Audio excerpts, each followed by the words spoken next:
न्यायपालिका मनुपालिका बन चुकी है, जिस तरह से भारत की मेन स्ट्रीम मीडिया वो मनु स्ट्रीम मीडिया बन गई है, ऐसे समय में हम समझते हैं इस देश में SC ST OBC समाज की आवाज आज पूरी तरह दबा दी गई है।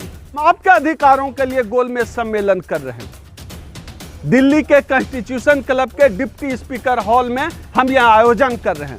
जो भी साथी पूरे देश से अभी मुझे देख रहे हैं, सुन रहे हैं, उनसे मैं अपना मोबाइल नंबर पर्सनल बोल देता हूं। बकरी, गाय, कुत्ता, गधा, सुअर सब गिना जा रहा है, लेकिन ये OBC को नहीं गिनना चाहते हैं।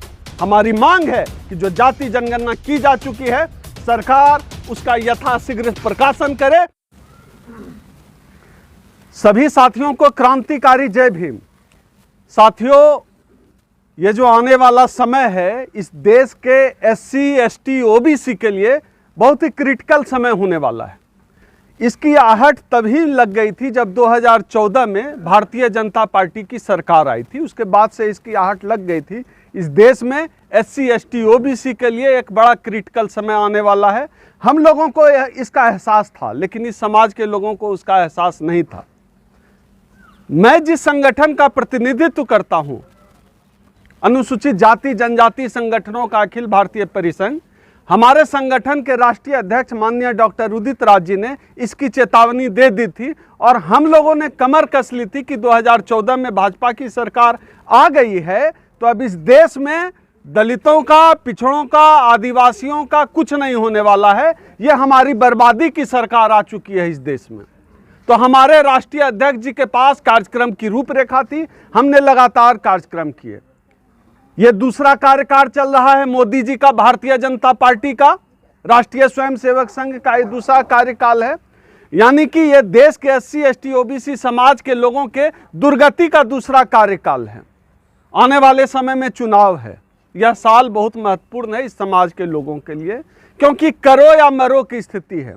जिस तरह से आज संविधान की दुर्गति की जा चुकी है, संविधान के हर पन्ने के धज्जियां उड़ाई जा चुकी है, आज जिस तरह से लोकतंत्र खतरे में है, पूरी तरह से समाप्त हो चुका है, जिस तरह से न्यायपालिका मनुपालिका बन चुकी है, जिस तरह से भारत की मेन स्ट्रीम मीडिया वो मनु स्ट्रीम मीडिया बन गई है, ऐसे समय में हम समझते हैं कि इस देश में SC ST OBC समाज की आवाज आज पूरी तरह दबा दी गई है। हम लगातार SC ST OBC समाज के अधिकारों के लिए हमारा संगठन, हमारे राष्ट्रीय अध्यक्ष माननीय डॉक्टर उदित राज जी के नेतृत्व में हमारा संगठन लगातार SC ST OBC समाज की लड़ाई लड़ रहा है। हम लगातार लड़ रहे हैं, हम लगातार मुद्दों की बात कर रहे हैं। अभी पिछले दिनों हमने 28 नवंबर को रामलीला मैदान में राष्ट्रीय स्तर की रैली थी। हमारी मुख्य मांग थी कि नई संसद भवन का नाम बाबा साहब डॉक्टर अंबेडकर के नाम पर होना चाहिए, और हमारी मांग जायज भी है, क्योंकि इस देश की संसद का नाम भी अगर हो तो बाबा साहब डॉक्टर अंबेडकर के नाम पर होना चाहिए, कोई किसी और गोलवलकर के नाम पर नहीं होना चाहिए। हम लगातार 1997 से लेकर अब तक हमारे राष्ट्रीय अध्यक्ष जी के नेतृत्व में लगातार हम आरक्षण बचाने की लड़ाई लड़ रहे हैं, हम निजीकरण के खिलाफ लड़ाई लड़ रहे हैं। हम आने वाले 11 और 12 फरवरी 2023 को दिन शनिवार और रविवार का होता है। 11 और 12 फरवरी को दिल्ली के कॉन्स्टिट्यूशन क्लब में 2 दिन का राउंड टेबल कॉन्फ्रेंस करने जा रहे हैं। आपके चैनल के माध्यम से, इस प्रेस कॉन्फ्रेंस के माध्यम से हम इस देश के SC ST OBC समाज के लोगों से आग्रह करते हैं, जो मानवतावादी हैं, जो अम्बेडकरवादी हैं, जो समतामूलक समाज चाहते हैं, जो संविधानवादी लोग हैं, उनसे हम मांग करते हैं कि आप से अपील करते हैं कि आप आइए। 11-12 फरवरी 2023 दिन शनिवार रविवार का है, छुट्टी का दिन है। आइए, हम आपके अधिकारों के लिए गोलमेज सम्मेलन कर रहे हैं। दिल्ली के कॉन्स्टिट्यूशन क्लब के डिप्टी स्पीकर हॉल में हम यह आयोजन कर रहे हैं। जो भी साथी पूरे देश से अभी मुझे देख रहे हैं, सुन रहे हैं, उनसे मैं अपना मोबाइल नंबर पर्सनल बोल देता हूं, 8789325595। ये मेरा नंबर है, पर्सनल नंबर है। व्हाट्सएप और कॉल दोनों नंबर है, मैं हमेशा फ़ोन उठाता हूं। ये आपकी लड़ाई के लिए है, ये आपके हक अधिकार के लिए है, क्योंकि हमने इस लड़ाई में जो मुद्दे चुने हैं वो मुद्दे मनुवाद को पचते नहीं हैं। उन मुद्दों पर जब हम बात करते हैं तो हमारे ऊपर FIR हो जाता है। उन मुद्दों पर हम बात कर रहे हैं। हमारा मुद्दा है कि पूरे देश में जिस तरह से आरक्षण के खिलाफ साजिशें यह सरकार कर रही है, यह मनु मीडिया साजिश कर रही है, जिसको मेन स्ट्रीम मीडिया कहते हैं, हम जो यह जो साजिश चल रही है आरक्षण के खिलाफ, हम उसके खिलाफ हैं। हम चाहते हैं कि आरक्षण पर हमला रुकना चाहिए। हमारे सब कुछ का साधन, हमारे एग्जिस्टेंस का साधन आरक्षण है। हमारी दूसरी मांग है कि पूरे देश को ताबड़तोड़ टुकड़ों टुकड़ों में जिस तरह से बेचा जा रहा है आज, उस बिक्री पर रोक लगे। निजीकरण के नाम पर, विकास का नाम देकर इस देश को टुकड़े टुकड़े में बेचा जा रहा है। हम उस निजीकरण के खिलाफ हैं। हमारी तीसरी मांग है, यह जो EVM है यह एक बेईमान मशीन, हम ऐसा मानते हैं। हम EVM की बेईमानी के खिलाफ हैं। हमारे गोलमेज सम्मेलन का यह प्रमुख मुद्दा है, EVM को बैन किया जाए और बैलेट पेपर से चुनाव कराया जाए। हमारी अगली मांग है कि इस देश में जाति जनगणना की जा चुकी है। सोचकर देखिए कितने हैरत की बात है, इस देश में बकरी, गाय, कुत्ता, गधा, सुअर सब गिना जा रहा है, लेकिन ये OBC को नहीं गिनना चाहते हैं। हमारी मांग है कि जो जाति जनगणना की जा चुकी है, सरकार उसका यथाशीघ्र प्रकाशन करे, ताकि इस देश के लोगों के संसाधन में बराबरी की सबको भागीदारी मिल सके, पता चले कि किसने किसकी हकमारी की है, किसका कितना हक बनता है।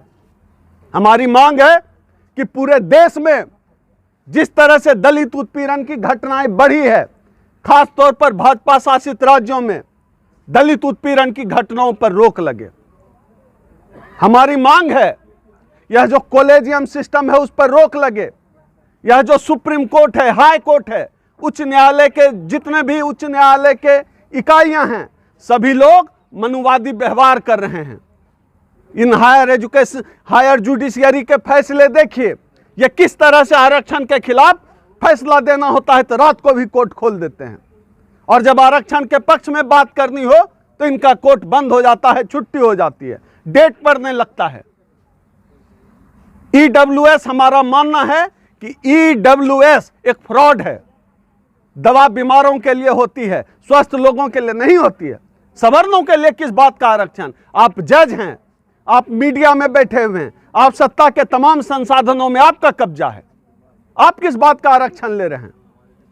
तो जिनको हिस्सेदारी से रोका गया है, हम उनके लिए मांग करते हैं। EWS आरक्षण पूरी तरह से फ्रॉड है, इस पर रोक लगनी चाहिए। पूरे देश में प्रमोशन में आरक्षण पे कोर्ट ने रोक लगा दी है और कहीं सरकारें लागू नहीं कर रही है। प्रमोशन में आरक्षण पूरे देश में एक साथ लागू किया जाए। हमारी मांग है कि इन तमाम मुद्दों पर, जो दलितों से जुड़े हुए मुद्दे हैं, SC ST OBC से जुड़े मुद्दे हैं, सरकार ठोस कार्रवाई करे, ठोस कदम उठाए। इनके अलावा भी SC ST से जुड़े तमाम मुद्दों पर चर्चा हम जो है राउंड टेबल कॉन्फ्रेंस में करेंगे। एक बार फिर मैं डेट बता देता हूं, 11 और 12 फरवरी मनुवाद के खिलाफ यह राउंड टेबल कॉन्फ्रेंस है। संविधान पर हमला करने वालों के खिलाफ 11-12 फरवरी का राउंड टेबल कॉन्फ्रेंस कर रहे हैं। SC ST OBC का जो आरक्षण खाया जा रहा है उसके खिलाफ हम 11-12 फरवरी का राउंड टेबल कॉन्स्टिट्यूशन क्लब में कर रहे हैं। किसी को भी लगता हो कि आरक्षण आपके लिए जरूरी है, किसी को भी लगता हो कि संविधान और लोकतंत्र खतरे में है, आप संपर्क करिए। आप आइए, 11 और 12 फरवरी को कॉन्स्टिट्यूशन क्लब में हम मिलेंगे, बैठेंगे, बात करेंगे, आगे की रणनीति तय करेंगे। धन्यवाद। 11-12 फरवरी को सुबह 11 से 4 बजे तक राउंड टेबल कॉन्फ्रेंस का टाइम है। मोबाइल नंबर मैंने बता दिया, आप संपर्क करके जुड़ सकते हैं। डॉक्टर साहब, इसमें आम आदमी कैसे भाग ले सकता है? मैंने अपना मोबाइल नंबर बोल दिया है, 8789325595। यह मोबाइल नंबर है। जो भी साथी जुड़ना चाहें पूरे देश से, मुझसे सीधे संपर्क करें और आप आइए राउंड टेबल कॉन्फ्रेंस में। 11-12 फरवरी को हम 11 बजे से 4 बजे तक राउंड टेबल कॉन्फ्रेंस कर रहे हैं। दूर से लोग आएंगे, वो रहने खाने की क्या व्यवस्था की गई? ये मिशन है, ये संघर्ष है, ये लड़ाई है। हम कोई स्पॉन्सर नहीं है मनुवादियों और RSS भाजपा से। आपकी भी लड़ाई है, जितनी मेरी लड़ाई है उतनी आपकी लड़ाई है। इसलिए इस लड़ाई में साथ मिलकर रहेंगे, साथ मिलकर करेंगे। Thank you.